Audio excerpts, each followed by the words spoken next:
Welcome to the Courtside Curriculum podcast. I'm Alex Loveland, and this is my co-host, Kalichi Obianagwe. And this is our very first episode. We're super excited to get things started, and we're here to talk about your favorite NBA news and teams. To start things off, let's look at yesterday's games. So last night, the Bucks narrowly beat out the Pacers 117-115. The Jazz upset the Celtics 105-103. The Lakers got a win over the Trailblazers 123-115. And last but not least, Your Miami Heat, 120-119 Clippers. Right at the very end, Kawhi, James Harden, they tried their very hardest. They couldn't beat Bam. Yeah, Bam with the big 25 points, 10 rebounds, and 4 assists to propel the Heat over the LA Clippers.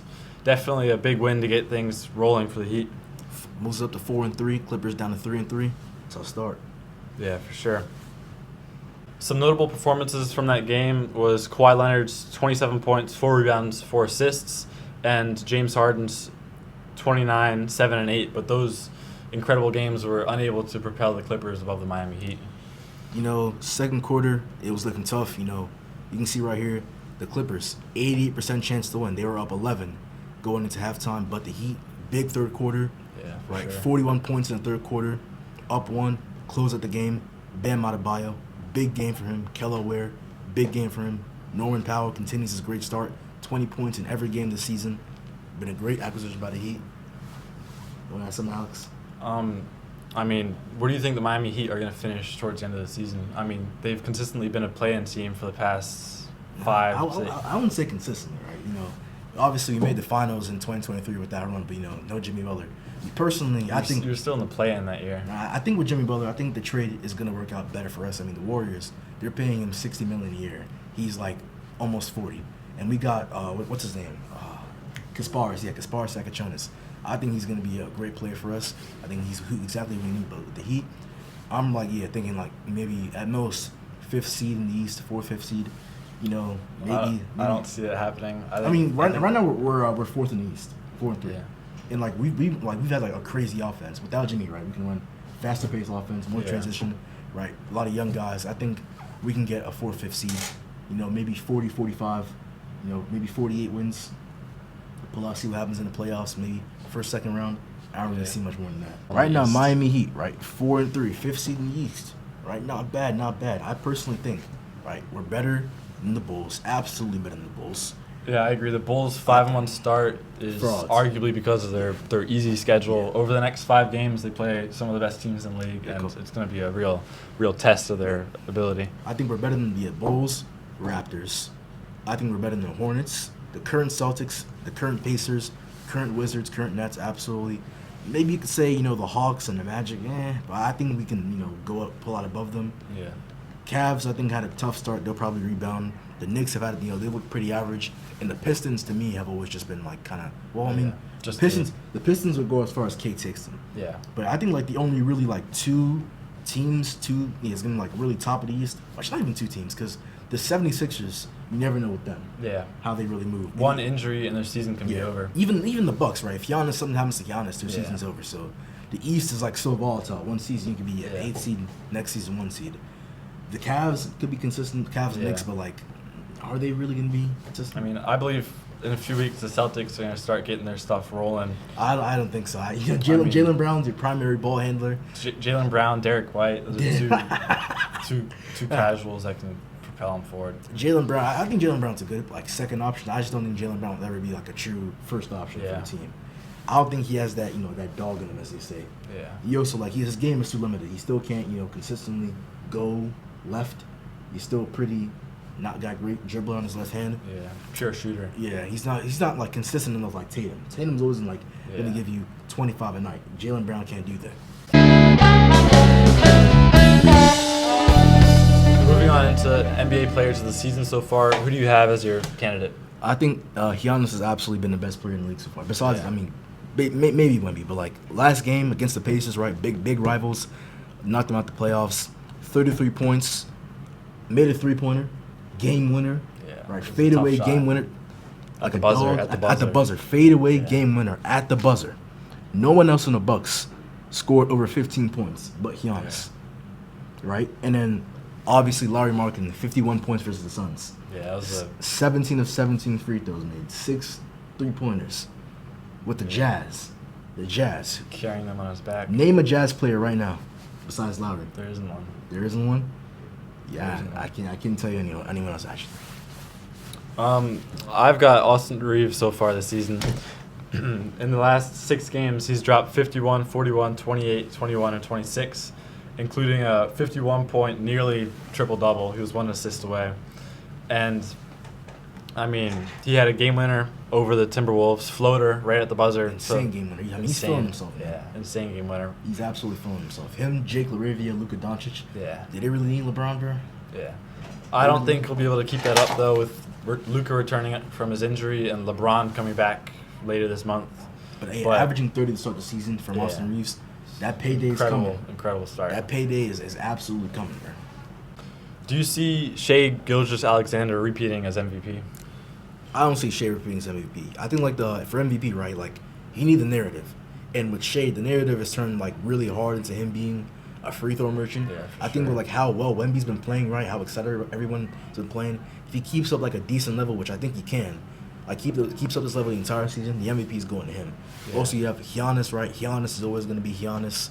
I personally think Giannis is a better player than Shai. Yeah. Same thing with Luka, but Luka, people always say Luka's gonna win MVP. He never wins MVP. Yeah. And my problem with Shai is he's anti-basketball. Yeah. James Harden always used to was a foul baiter, but James Harden was James Harden. He used to do things that no other guy could. We've never seen foul baiting to this extent. I mean, 23 free throws. 23 free throws made out of 26 attempts against the Indiana Pacers just 2 weeks ago, I believe. Yeah.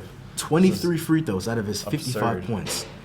It's anti-basketball. Yeah. It's ridiculous. And especially last year's finals. Shai was clutching in those finals, but some of the fouls he was getting, it's just what are we doing? I personally believe Victor Wembanyama is going to be the MVP this season. Vic? Yeah, Big Vic. I mean, going back to what you said, you got to have the narrative. Wemby's got the narrative all around him. 7'5", maybe even 7'6" now. I think he's 7'6" now. Yeah, he's definitely 7'6", Yeah, towering Vic's over just- all those 7-foot big men. Yeah. But he can shoot, he can drive, he can block, averaging 6 blocks a game, I believe. He can dribble, he can dunk. Yeah, He's taking the swing, ball, step back taking three. the ball like a point guard, bro. Shooting like a shooting guard. Dunking like a big man. He's everything, man. Yeah, for sure. As long as he doesn't get injured, he'll be fine. Yeah. And I believe he's going to bring the Spurs back to the NBA Finals this year. Okay, no, you're dragging it. Because, the Spurs, De'Aaron Fox, Dylan Harper, Wemby, it's a good roster. I think, they're just too raw. Stephon Castle. They're too raw. They have not, that playoff experience. The Thunder, the season before this last season, where they were Western Conference Finals. Yeah, where they lost to the Dallas Mavericks. Yeah, they lost to the Mavs, right? You need that, the Thunder needed that experience to go push and, get over the hump. I think the Spurs are going to get, second round, maybe conference finals, but, that experience they lack is going to stop them from really reaching the finals. Well, who in the West do you think is better than the Spurs right now? It's a hard question. Let me see some standings real quick. I mean, a 7-game series could go either way with the Spurs against anyone right now. Because, the Spurs, they're obviously objectively a good team, but it's good teams don't always, the best team in the league doesn't always win the finals. Yeah. Last season, the best team in the league was definitely the Thunder. That might not be true. But, in the West, right, obviously, the Thunder are top seeds, 7-0. Yeah. I think they're still absolutely the favorites to win it all. The Lakers, is that start sustainable? Can Jake LaRavia drop 20 a game? Maybe not, but Luka, LeBron, Austin Reeves, if they're all used at their best, they can be anybody. And if they're all healthy too, that's a big problem and that then they've obviously had. you got Jokic. Jokic is Jokic, right? Averaging a triple-double right now. And then the Rockets, hot take, the Rockets, right? You got KD, Amen Thompson, Alfred Sengun. You got Canadian dude, what I'm talking about? Van Vliet. They have Fred Van Vliet. I think is he injured right now? Yeah, but they still have possible. a lot of great guys on the team. Obviously adding KD. They have depth too. Depth, defense, right? KD can run the offense. But I think they're gonna go as far as KD's offense and take them. Yeah. Me personally, my opinion of KD is that he's kind of a rat. Yeah. Runs from the grind, and he's still never been able to do it without Steph. Yeah, and he's never been able to deal with the clutch alone. Yeah, deal with the clutch. He's never actually shown truly that he can be the number one guy in a title team. Never ever shown that. So can they deal with KD? We'll have to see. Debatable. Yeah. Personally, I hope not because I don't like KD. But Continuing along, who do you think is the most disappointing player so far this NBA season? I think it's undoubtedly been Mr. Demetrius Jamel Morant Yeah, of for the sure. Memphis Grizzlies. Ja Morant has been absolutely terrible this season. Yeah. His attitude's been terrible this season. He got himself suspended for a game for arguing with his own guys.